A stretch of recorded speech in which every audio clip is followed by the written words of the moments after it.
Salut, c'est Nicolas. Aujourd'hui, on va parler du fameux théorème de Pythagore dont tu as sûrement entendu parler, de tes frères, tes sœurs ou tes parents. Mais cette fois, on va voir comment l'utiliser concrètement pour calculer une longueur dans un triangle rectangle. Découvrons ensemble en quoi consiste ce fameux théorème de Pythagore. Alors déjà, pour appliquer le théorème de Pythagore, il te faut un triangle rectangle. Donc ici j'en ai un, il s'appelle ABC, il est rectangle en B.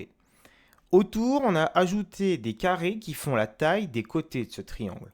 Donc là, par exemple, la taille du côté du carré rouge, ça va être la longueur AB. De la même façon, ici, ça va être BC pour le carré bleu, et puis pour le carré blanc ici, ça va être l'hypoténuse AC. Car oui, dans un triangle rectangle, tu as un côté spécial, c'est le côté le plus long. Ici, ça va être AC. Donc on peut le reconnaître parce que déjà, c'est le plus long, et surtout, il se trouve en face de l'angle droit. Et là, avec une petite animation, je vais te montrer le principe de ce théorème. Donc on va venir ici découper le carré bleu et le carré rouge de façon à faire des morceaux qui vont remplir ici le carré blanc. Ce qui fait qu'en fait, l'aire du carré rouge plus l'aire du carré bleu va me donner l'aire du carré blanc. Finalement, si on formalise ce théorème de Pythagore, ça donne quoi? Donc, dans un triangle rectangle, le carré de l'hypoténuse est égal à la somme des carrés des deux autres côtés. Ça veut dire simplement que si je fais AB au carré, ça me donne la surface du carré qui se trouve en face du côté AB. BC au carré, ça va me donner la surface du carré qui se trouve à côté du côté BC. Et ensemble, on a vu sur l'animation que ça devait nous donner la surface du grand carré qui se trouve donc sur AC, donc égal AC au carré. Voyons à présent comment appliquer le théorème de Pythagore sur un exemple concret. Donc on va commencer déjà par dire que le triangle ici est rectangle en B. Ensuite, on indique à la personne qui va nous relire qu'on a compris l'exercice et qu'on utilise le théorème de Pythagore.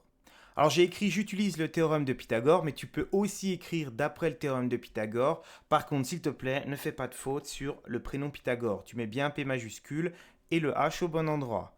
Maintenant, on va écrire l'égalité de Pythagore qui correspond à notre triangle. Donc dans ma situation, le côté le plus long, c'est bien AC, il est en face de l'angle droit. Donc AC au carré est égal à AB au carré plus BC au carré. Et maintenant, il faut que l'exercice me donne deux longueurs. Imaginons que les deux longueurs qu'on me donne sont AB et BC.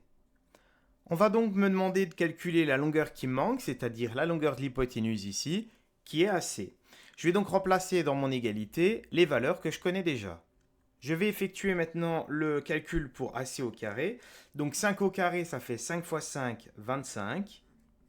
7 au carré, c'est 7 fois 7, 49. Et si j'additionne 25 avec 49, ça me donne 74. Donc AC au carré est égal à 74. À partir de là, je vais devoir utiliser ma calculatrice. Parce que moi, ce qui m'intéresse, c'est la valeur de AC, et moi, ce que j'ai, c'est la valeur de AC au carré. Donc ça veut dire qu'il faut retrouver le nombre pour lequel ce nombre multiplié par lui-même donne 74.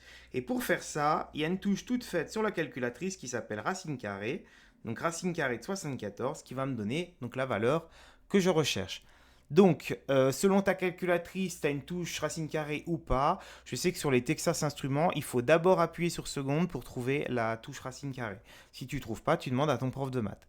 Donc, racine carrée de 74, je mets égal, ça fait approximativement 8,6 cm.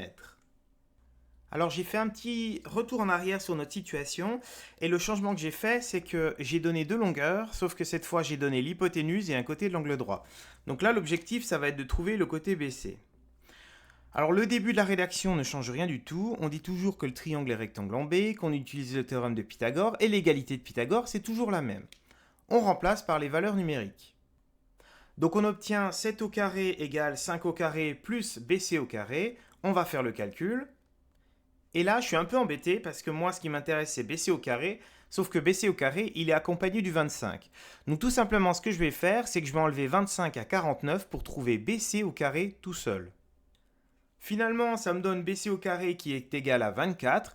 Et là, comme tout à l'heure, il ne me reste plus qu'à faire la racine carrée de 24 pour trouver la longueur du côté BC. Finalement, si j'arrondis, je trouve que BC fait approximativement 4,9 cm. À présent, je voudrais te montrer deux erreurs que je vois régulièrement lorsqu'on parle de théorème de Pythagore avec mes élèves.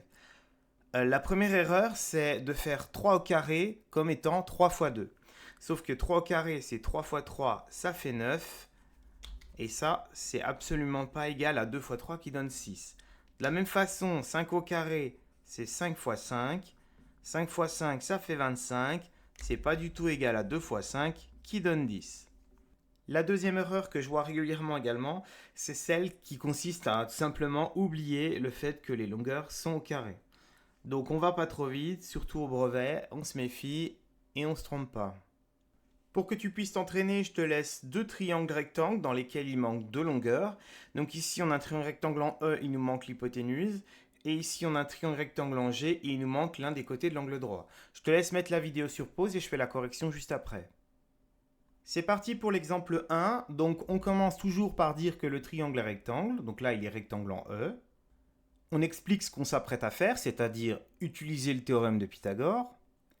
Et finalement, j'écris l'égalité de Pythagore qui correspond à mon triangle.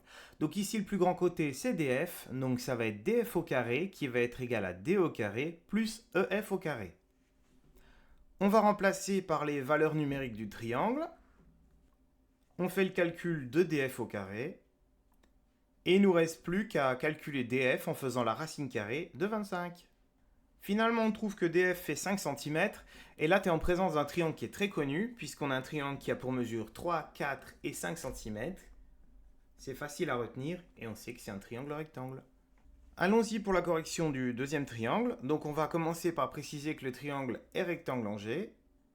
On ajoute ce qu'on s'apprête à faire, c'est-à-dire utiliser le théorème de Pythagore. On applique l'égalité de Pythagore sur notre triangle. Donc ici, l'hypoténuse, c'est IH. Donc IH au carré sera égal à J au carré plus GH au carré. On remplace par nos valeurs numériques. On effectue les calculs de 12 au carré et 10 au carré. On est dans la situation où on veut un des côtés de l'angle droit. Donc là, il va falloir faire une soustraction pour trouver GI au carré. Et on trouve que GI au carré fait 144 moins 100, ce qui donne 44. Il ne nous reste plus qu'à faire la racine carrée de 44 pour trouver la valeur de la longueur de GI. La calculatrice me dit que GI fait approximativement 6,6 cm. C'est fini pour la vidéo, j'espère t'avoir aidé, que tu as compris comment calculer une longueur dans un triangle rectangle en utilisant le théorème de Pythagore et que tu vas réussir au brevet et lors de tes évaluations. Ciao!